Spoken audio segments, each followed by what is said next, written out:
Walaupun terinspirasi dari kisah nyata, namun cerita ini hanya fiktif belaka. Jika ada kesamaan nama tokoh, tempat kejadian, ataupun cerita, itu adalah kebetulan semata dan tidak ada unsur kesengajaan. Kutukan rambut kelamin hitam hutan Ombloki.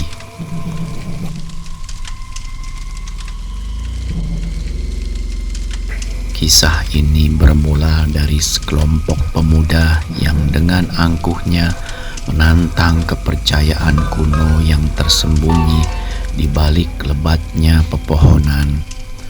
Mereka adalah Bagas dan rekan-rekannya, jiwa-jiwa muda yang menganggap remeh kearifan lokal. Mereka tersesat, atau lebih tepatnya sengaja memasuki sebuah area hutan yang oleh penduduk setempat disebut dengan bisikan penuh hormat dan ketakutan Ombloki. Di sana mitos menuturkan siapapun yang berani mengucapkan kata-kata kotor atau lebih parah lagi mengambil sesuatu yang bukan miliknya akan dijerat oleh entitas yang menguasai tempat itu. Sebuah jeratan yang bukan dari tali atau rantai, melainkan dari sesuatu yang jauh lebih purba dan mengerikan. Pada malam di mana rembulan samar menyelinap di antara dedaunan, Bagas menemukan sebuah anomali tergantung di dahan pohon yang tepat menaungi tendanya. Sebuah gumpalan serat hitam menjuntai. Panjangnya tak wajar, teksturnya kasar dan warnanya hitam pekat, seolah menyerap seluruh cahaya di sekitarnya. Dari gumpalan itu tercium aroma yang membangkitkan rasa jijik, perpaduan anyir darah yang telah lama mengering dengan bau tanah kuburan yang lembab. Aroma itu menusuk indera penciuman, sebuah peringatan halus yang diabaikan oleh akal sehat yang terlena. Rekan Bagas, seorang pria parubaya dari desa terdekat yang akrab dipanggil Pak Jajang, tiba-tiba memucat. Raut wajahnya berubah keruh, matanya menyiratkan ketakutan yang mendalam. Ia segera meminta Bagas untuk melepaskan benda itu, menjelaskan dengan nada tertahan bahwa itu bukanlah rambut biasa.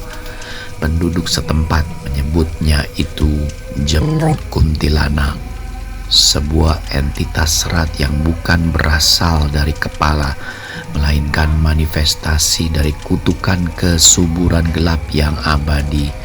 Sebuah peringatan samar tersirat, mengambilnya berarti mengundang tuntutan balasan.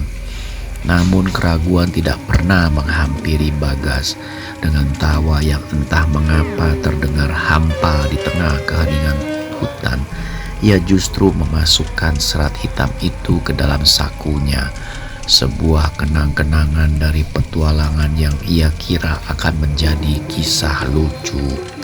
Saat malam mencapai puncaknya, ketika sebagian besar alam tertidur lelap, suasana berubah menjadi mencekam.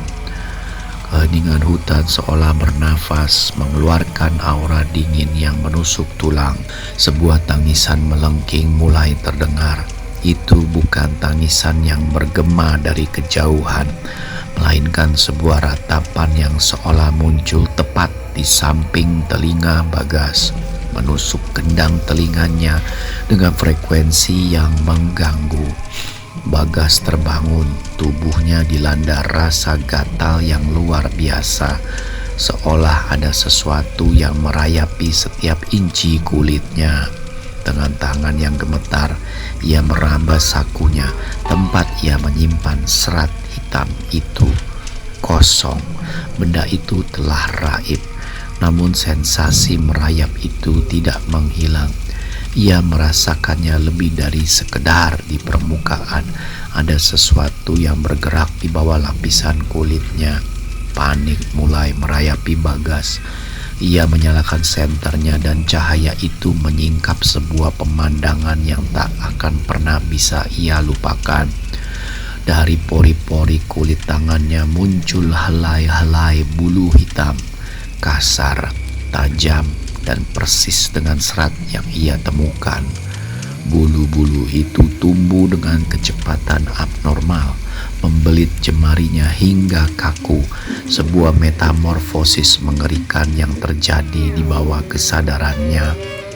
Bayangkanlah, saudara pendengar, sensasi mengerikan saat tubuh Anda sendiri mengkhianati Anda, menumbuhkan sesuatu yang asing dan menjijikkan dari dalam. Di tengah keputusasaan Bagas, sebuah entitas muncul. Dari sudut tenda, sesosok wanita dengan gaun putih yang telah compang-camping dan ternoda tanah perlahan menampakkan diri. Wajahnya tertutup rapat oleh rambut-rambut panjang yang menjuntai, menyembunyikan identitasnya. Namun bagian bawah tubuhnya, area yang seharusnya tertutup, kini terbuka. Dari sana menjuntai ribuan serat hitam. Mereka bergerak-gerak, bergelombang seperti cacing yang kelaparan, membentuk sebuah tirai hidup yang menjijikan. Sebuah suara berat dan berlendir memenuhi udara yang pekat. Suara itu seolah berbisik, namun terdengar sangat jelas di benak Bagas. "Kamu mencuri milikku."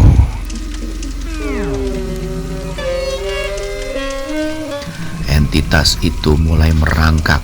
Pergerakannya lambat namun tak terhindarkan.